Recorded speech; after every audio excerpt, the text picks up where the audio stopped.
देखिए, मुझे लगता है कि इस पूरे ब्रह्मांड में बिहार ही एक ऐसा राज्य है जो अजूबा बच्चे पैदा लेंगे उसका नीतीश कुमार तो कोई नाम नहीं रखेगा, क्योंकि तुरंत उसके पीछे प्रेम से कोई बोल देगा कि नीतीश नाम रखाएगा तो तुरंत पलटू आएगा उपनाम। ये कहते हैं कि सब जगह बोलेंगे कि सरकार बदल जाती है, लेकिन यहाँ सरकार नहीं बदलता, यहाँ केवल विपक्ष बदलता है। सब कोई लालू यादव नहीं हो सकता है कि मर जाएंगे मिट जाएंगे, झुकेंगे नहीं। ये अगर कुवत किसी में है राजनीति में तो वो लालू यादव के पास है और उनके पूरे औरंगाबाद के वासी है। और अभी भी हम लोग पीपल के नीचे बैठे हैं, झूठ नहीं बोलेंगे।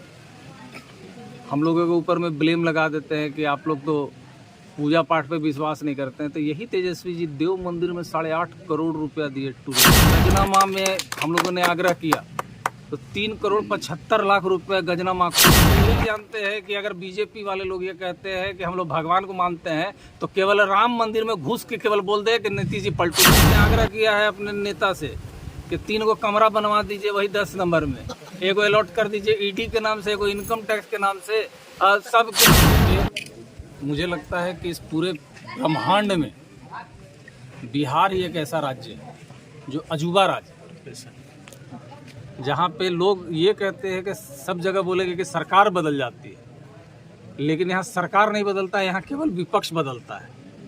ये तो अपने आप में अजूबा चीज़ हो गया है। हमको तो डर ये लगता है कि गांव देहात में जो बच्चे पैदा लेंगे उसका नीतीश कुमार तो कोई नाम नहीं रखेगा, क्योंकि तुरंत उसके पीछे प्रेम से कोई बोल देगा कि नीतीश नाम रखाएगा तो तुरंत पलटू आएगा उपनाम हो जाएगा। जो स्थिति बना दी है, राजनीति को मजाक बना दिया गया। आज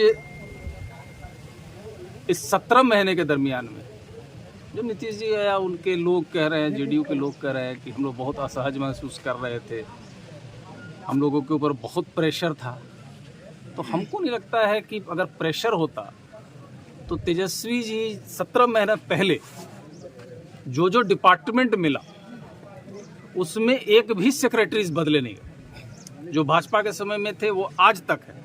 तो किस टाइप का प्रेशर था, हमको तो अभी तक समझ में नहीं आया कि क्या जस्टिफिकेशन ये लोग देने की कोशिश कर रहे हैं। 17 महीने के दरमियान में विश्व रिकॉर्ड बनाया है नौकरी देने के नाम पे, ये तेजस्वी जी के आने के बाद हुआ। मतलब इस हिंदुस्तान के अंदर में महागठबंधन की सरकार आई तो जातीय जनगणना हुआ। जातीय जनगणना कराने के बाद समाज में कौन किस स्थिति में है ये पूरी पब्लिक डोमेन में आई। ये बहुत बड़ा क्रेडिट है। और हर सेक्टर में आप देख लीजिए, जो राष्ट्रीय जनता दल के पास था, हर जगह चले जाइए, टूरिज्म पॉलिसी देख लीजिए।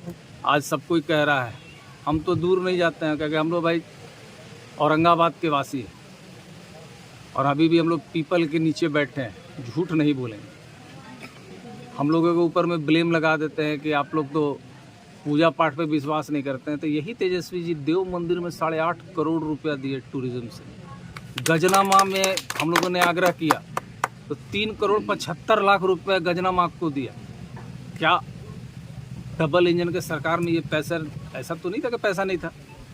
हिंदुत्व का दम भरते हैं तो पूजा पाठ में जो हम लोगों का असली पहचान है देव सूर्य मंदिर से, या हम लोगों का जहाँ आस्था है उसके ऊपर उसको सजाने संवारने के लिए हमारे नेता ने उसमें भी काम किया है।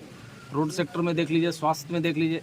हमारे ही विधानसभा में नबी नगर का रेफरल अस्पताल का स्थिति बहुत जीर्ण है। बारून का तो ठीक है, बहुत जीर्ण अवस्था में। उसमें आप जाइएगा तो आपको अपने आप में फील आएगा कि उस रेफरल अस्पताल में जैसे जाइएगा तो आपको फील में आएगा कि कहीं ना कहीं किसी युद्ध के देश में पहुँचे हुए हैं, क्योंकि छत ही उड़ा हुआ है। एक बार हमने उनको इस प्रश्न से आगाह कराया कि नहीं, हमारे यहाँ रेफरल अस्पताल टूटा, 13.5 करोड़ रुपया उन्होंने पारित कर दिया। रोड सेक्टर्स में आप देख ही रहे, इतना बड़ा बड़ा रोड उन्होंने देने का काम किया। तो हमको लगता है कि 17 महीने में जो काम किया है महागठबंधन की सरकार, ये पर्याप्त है, खास करके नौजवानों को बोलने के लिए कि वो जो बोलते हैं सो करते हैं। क्रेडिट लेने का भी दौर जारी है सर, क्रेडिट लिया जा रहा है इसमें। अच्छा, बोलने दीजिए क्रेडिट। 17 महीने पहले ये क्यों नहीं था? सुशील मोदी जी कह रहे हैं जातीय जनगणना उनके पार्टी के द्वारा ये किया गया था, अभी हाल ही में करवा क्यों नहीं लिए थे? हम लोग तो यही कह रहे हैं कि ये करवा क्यों नहीं लिए थे। कोई रोक तो नहीं रहा था, डबल इंजन का था, एकदम विदाउट ब्रेक चल रहा था डबल इंजन, तो उस समय करवा लेना चाहिए था। आज जो है विपक्ष नीतीश कुमार को कई नामों से पुकार रहा है, जिसमें पलटू चाचा वगैरह जो भी है, और एक विपक्ष जो है ये विपक्ष ही नहीं बोल रहा है, ये पूरे हिंदुस्तान की जनता बोल रही है। और अंतर आत्मा से अगर ये लोग बोल दे, हम तो यही जानते हैं कि अगर बीजेपी वाले लोग ये कहते हैं कि हम लोग भगवान को मानते हैं, तो केवल राम मंदिर में घुस के केवल बोल दे कि नीतीश जी पलटू ना है। तो उनके विधायक गोपाल मंडल कहते हैं कि अगर कोई किसी को 5 करोड़ रुपया देगा तो लेगा नहीं, लक्ष्मी माता का अपमान करेगा। इस बात को क्या कहते हैं? देखिए, गोपाल भाई किस संदर्भ में बोल रहे हैं कि 5 करोड़ मिलेगा कि 10 करोड़ मिलेगा, अब वो ही जानते होंगे। अब क्योंकि नीतीश उन्हें उदाहरण स्वरूप दिया कि भाई इसमें फायदा है तो कोई भी सरकार इधर से उधर जा सकती है, राजनीति का एक हिस्सा है। ये फैसला आम आवाम को करना है, बिहार के आम आवाम को करना है। जब पब्लिक अपने ऊपर आ जाती है तो अच्छों की हवा टाइट हो जाती है। तो ये नीतीश कुमार की लगातार सर ईडी का छापा पड़ रहा है, इस पर क्या कहेंगे?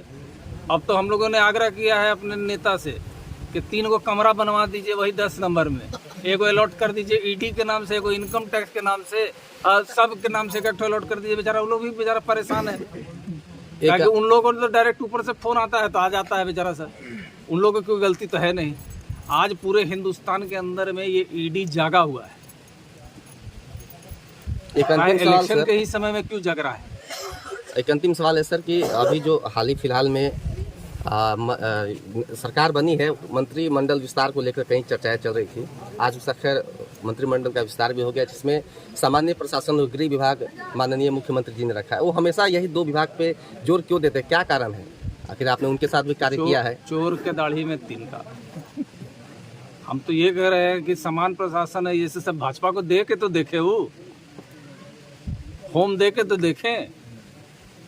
अगर कौन कितना दूध का धोया हुआ है तुरंत पता चल जाएगा।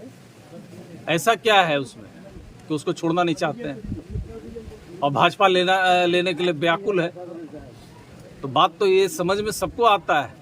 एक चीज़ जान जाइए, ये थ्रेटनिंग कॉल है। नीतीश जी अगर उधर गए हैं तो प्यार से नहीं गए, ये थ्रेटनिंग कॉल पे गए। ईडी का डर दिखाकर उनको ले गया गया, और उसका उदाहरण भी अगर बोलिएगा तो हम लोग प्रूफ करके बता सकते हैं किस तरीके से पहले राधाचरण सेठ जी को उठाया गया, जो जेडीयू के एमएलसी थे।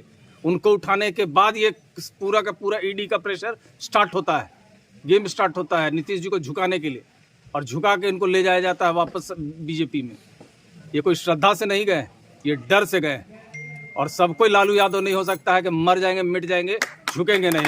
ये अगर कुवत किसी में है राजनीति में तो वो लालू यादव के पास है और उनके पूरे परिवार में है। हम तो उनको धन्य मनाते हैं, उनका हौसला देखकर कि वो कभी भी ना झुके हैं ना झुकेंगे।